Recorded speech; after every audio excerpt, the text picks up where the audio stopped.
నమస్కారం. It's UTV ప్రేక్షకులకు సాదర స్వాగతం.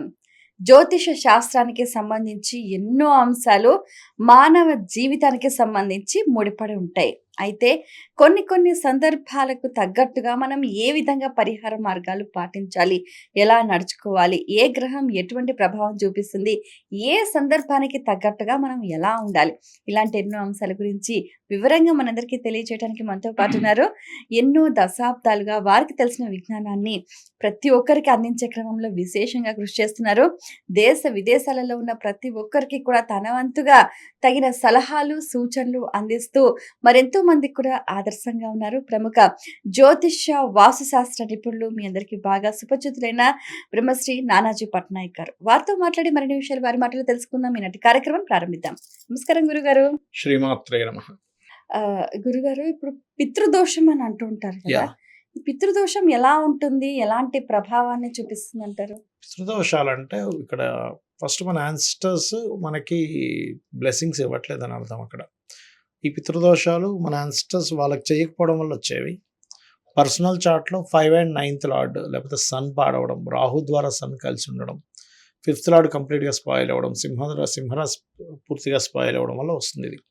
ఈ పితృదోషం అనేటువంటిది వాళ్ళ ఇంట్లో ఆడపిల్లలు పుడితే పోతుంది. మళ్ళీ స్త్రీ జననం కలిగితే పితృదోషం ఇస్ గాన్, పోతుంది.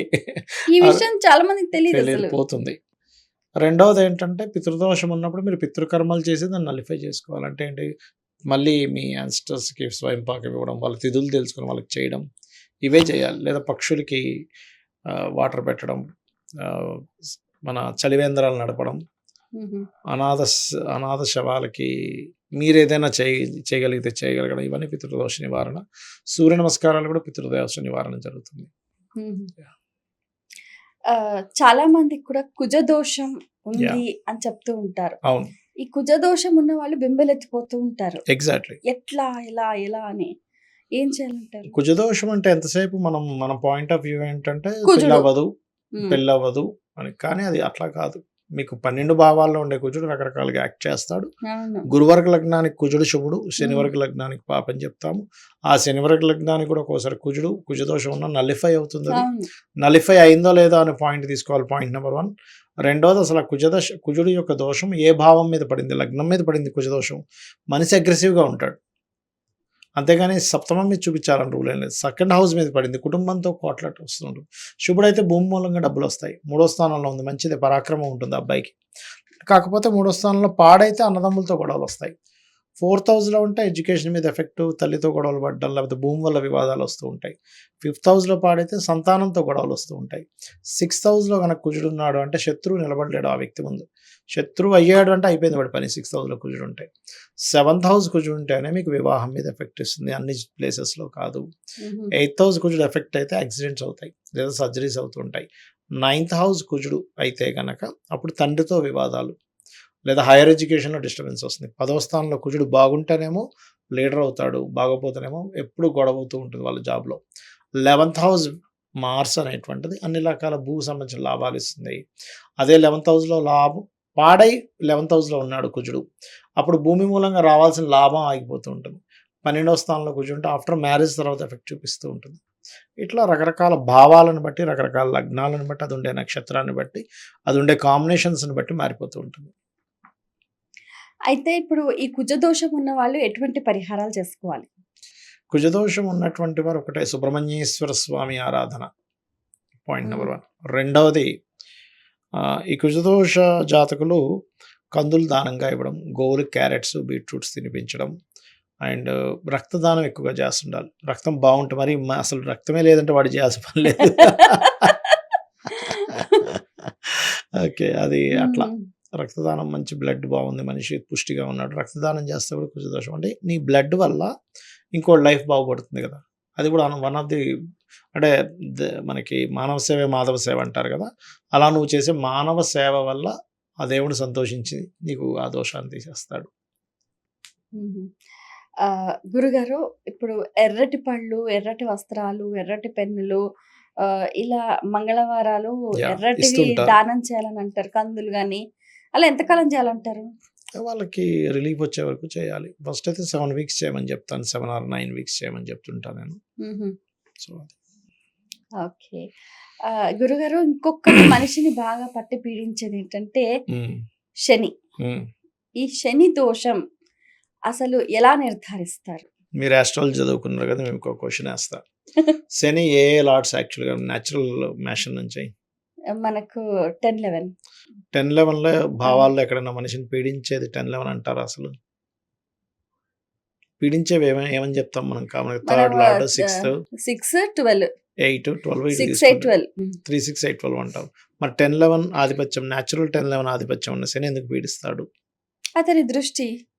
దృష్టిని కాదు, నా ఉద్దేశం ఏంటంటే ఎందుకు తీసుకుంటున్నాం అంటే దట్ ఈస్ కర్మ. శని కావాలని మనల్ని ఎక్కడైనా పీడించడం, మన కర్మే శని రూపంలో వచ్చింది అక్కడ. అంటే ఒక మనిషిని బాగు చేయటానికి శని ఆ విధంగా మనిషిని.